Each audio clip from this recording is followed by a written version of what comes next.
देखिए, आप लोग को जो हम बताएंगे आप लोग बड़ा ध्यान से सुनिएगा। ये तो आप लोग काशी आए हैं बाबा भोलेनाथ जी की नगरी, और कहा जाता है ये नगरी पृथ्वी का सबसे पहला भूमि है। और इस नगरी में जो आप गोद में बैठ के माँ के जल में बैठ कर घूम रहे हैं, इसको घूमना नहीं कहते। ये तीनों बहनों का जल है। ये जो जल है जिनके गोद में आप लोग बैठे हुए हैं, ये गंगा जमुना सरस्वती तीनों बहनों का जल है। और इलाहाबाद में संगम हुआ, और संगम होने के बाद तीनों बहन बाबा भोलेनाथ जी की नगरी होते हुए गई हैं। लेकिन माँ गंगा मैया यहाँ आने के बाद उल्टी दिशा में बहती हैं। काशी में माँ गंगा मैया उल्टी बहती हैं, इसलिए इनको नाम दिया गया उत्तर वाहिनी माँ। ये जो माँ है उत्तर वाहिनी माँ है, कहा जाता है संकट हरनी माँ है। इन्हीं की गोद में बैठकर भगवान श्री राम जी माँ सीता मैया के साथ मणिकर्णिका से राजा हरिश्चंद्र घाट, ये 40 घाट का जो यात्रा है, 2 शमशान भूमि का, ये महापंचकोश यात्रा का नाम दिया गया है। जो प्राचीन यात्रा है, जो सदियों में चला आ रहा है। और आपको बता दें, 9 खंड पृथ्वी, 10वां खंड है काशी। काशी पृथ्वी से अटैच नहीं है। काशी बाबा भोलेनाथ जी की नगरी है। लेकिन आज भी वो परंपरा सदियों से चला आ रहा है, और आज भी लोग आते हैं।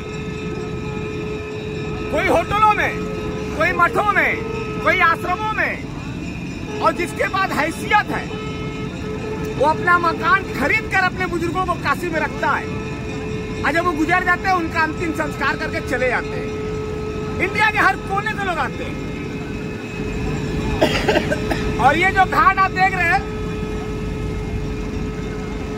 यहाँ आगे है प्रभु, ये आपने क्या कह दिया? ये आपकी नगरी है जहाँ आपका जय जयकार होगा। आपके नाम से इस नगरी को जाना जाएगा।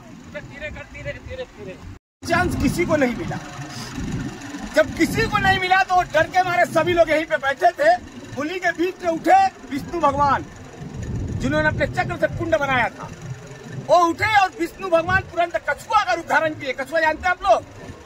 कछुआ का रूप धारण किए विष्णु भगवान, और जल के अंदर गए, और मणि और कलिका विष्णु भगवान ढूंढ कर ले आए थे बाबा भोलेनाथ जी। और ले आने के बाद बाबा भोलेनाथ जी के हाथ पे रख के उनके चरण में बैठे रहे।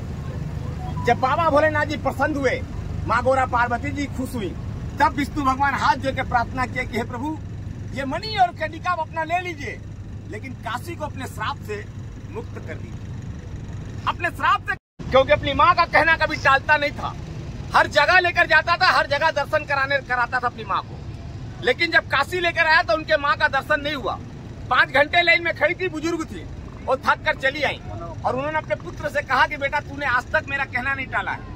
तूने आज तक मेरे लिए बहुत कुछ किया है, लेकिन एक काम और कर दे। काशी में मेरे लिए एक मंदिर बनवा दे। मैं इसी मंदिर में पूजा पाठ करूंगी, ध्यान करूंगी, अपना जीवन काटूंगी। बेटे ने यही मंदिर बनवाया। और ये मंदिर की खासियत, ये मंदिर एक नाइट और एक डे में बना था। और बनने के बाद बेटे के अंदर अहंकार आया, और बेटे ने अपनी माँ से जाके बोला, माँ, मैंने आज तक आपका कहना नहीं टाला है। आपने पालन पोषण में जो मेरे ऊपर खर्च किया था, इससे कई गुना ज्यादा मैंने आपके ऊपर खर्च किया है। और मैं आज तक आपसे नहीं मांगा, आपने जो कहा मैंने किया। लेकिन आज मैं कहता हूं कि मैं आपके दूध से कर्ज से